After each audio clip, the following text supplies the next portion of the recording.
Seguimos informando, son las 8 de la mañana, 31 minutos. Saludamos de manera telemática al analista político Mauricio Alarcón, quien nos acompaña en esta mañana. Vamos a dialogar sobre estos primeros 6 meses del gobierno y a propósito de que el presidente Noboa rindió su primer informe a la Nación el pasado viernes 24 de mayo. ¿Cómo está? Buenos días, señor Alarcón. Buenos días, bienvenido. Buen día, un abrazo a la distancia para ustedes y para nuestra audiencia.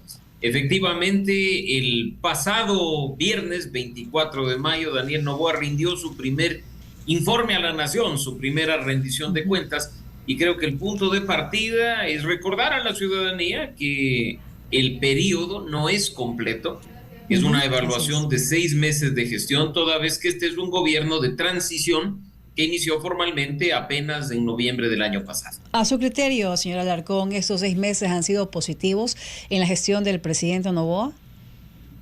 Bueno, no hay, creo, posibilidad de dar una calificación absoluta. Hay aspectos positivos que destacar, hay aspectos negativos que deben ser tenidos en cuenta, siempre considerando que de lo negativo hay que sacar el error para corregirlo, para enrumbar de mejor manera lo que significa la gestión pública en beneficio de los ecuatorianos. Creo que lo más destacado de este periodo fue el dar un paso más al que habitualmente nos tenían ya acostumbrados los gobiernos pasados del decreto de estado de excepción, más allá de normativa o no normativa, declarar la existencia de un conflicto armado interno y habilitar ciertas condiciones que han permitido paliar de mejor manera el problema de inseguridad, que hasta el momento lamentablemente no encuentra una salida definitiva. Yo dejaría eso quizá como lo más destacado en el ámbito positivo de estos 6 meses de gestión. Destacando lo que usted menciona, ¿no?, de que el presidente inició su discurso a la Nación, pues mencionando que él decidió declarar el conflicto armado interno y también sacar a policías y militares, y esta revelación de una intentona de golpe de Estado. ¿Cómo tenemos que nosotros los ecuatorianos pues interpretarlo, y principalmente qué va a pasar luego de estas declaraciones tan fuertes del presidente Noboa, señor Alarcón? Bueno, creo que el problema de la inseguridad no nos es ajeno a los 18 millones de ecuatorianos que día a día, gracias al trabajo de ustedes, de los periodistas, y lamentablemente incluso en carne propia, constatamos lo que ocurre con secuestros, con extorsiones, con asesinatos, con robos.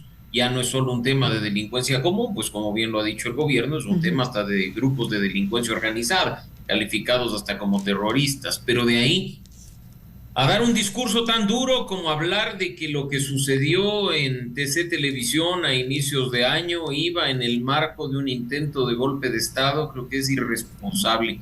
Esta afirmación ya fue hecha semanas atrás en los mismos términos, sin que se haya aportado elemento alguno que permita a los ciudadanos entender si es que esto efectivamente estaba planificado o no.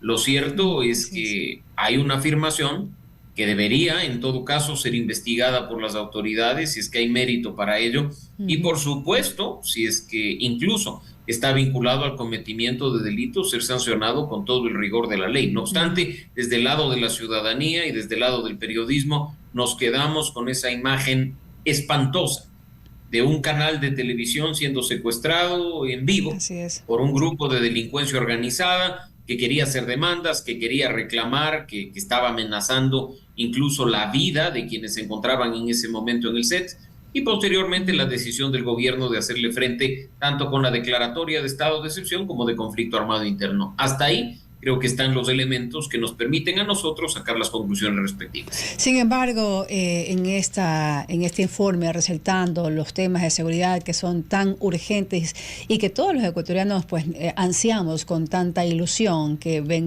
retorne la paz en nuestro país. Sin embargo, no asumó el discurso de promesa durante su campaña, que son trasladar a los presos peligrosos a estas barcazas mar adentro, y principalmente nunca definió la construcción de estas cárceles, de estas megacárceles de máxima seguridad en el país. ¿Qué pasó con esta promesa? ¿Quedó en campaña nada más? Lo anticipamos cuando era una promesa de campaña, que este tipo de cuestiones no se ejecutan como por arte de magia. Es un asunto que hasta tiene que pasar por el Sistema Nacional de Contratación Pública. Son obras que se ejecutan siguiendo procesos establecidos en la ley. se dijo que en 200 días íbamos a tener listas las cárceles de máxima seguridad.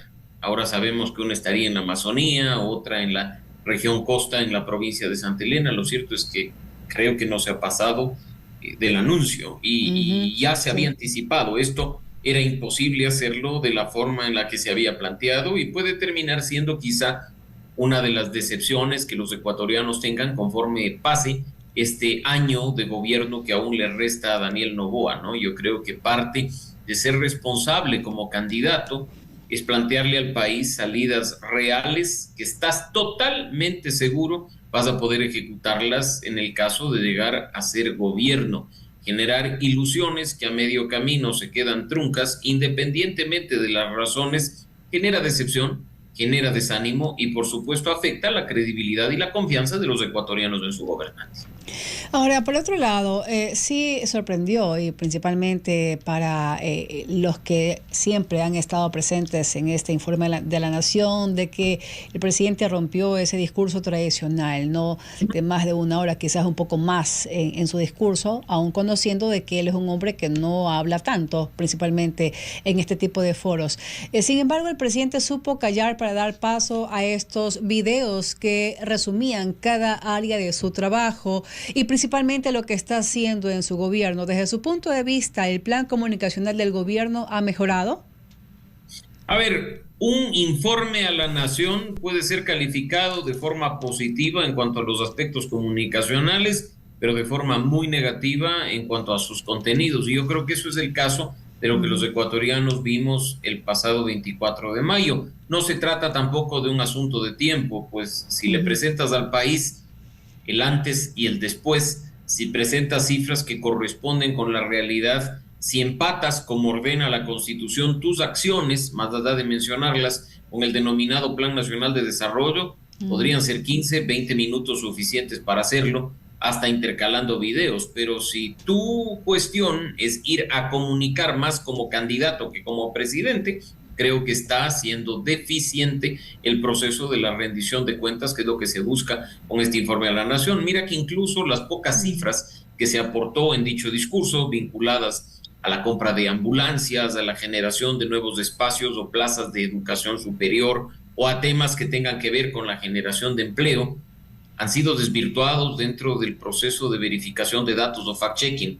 En algunos casos, respecto de cuestiones que fueron concretadas mayoritariamente en el gobierno anterior, en el de Guillermo Lasso, en el otro respecto a cifras que lamentablemente hasta con datos públicos han sido desvirtuadas, ¿no? Entonces creo que eso no es lo óptimo, más allá de que, como digo, comunicacionalmente haya sido interesante lo que vimos el pasado viernes.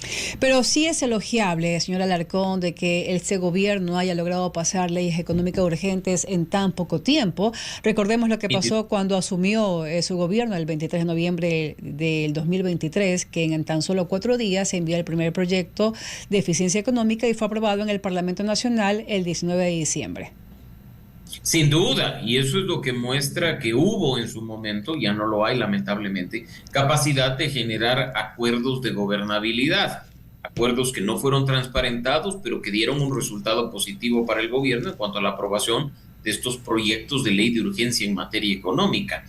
El éxito político en ese punto es obviamente visible, palpable para todos los ecuatorianos. Ahora hay que preguntarnos el impacto real de la economía después de la aprobación de estas normas, así como que se nos viene en esta recta final, en este último año, a propósito de ya la inexistencia de este pacto o de este acuerdo de gobernabilidad. La ruptura con el correísmo, la primera minoría de la Asamblea Nacional, ha sido clara, evidente, y el distanciamiento con el Partido Social Cristiano también. La pelea abierta con Construye creo que no ha pasado desapercibida para ninguno de nosotros, y la confrontación con el bloque de Pachacutic mucho menos.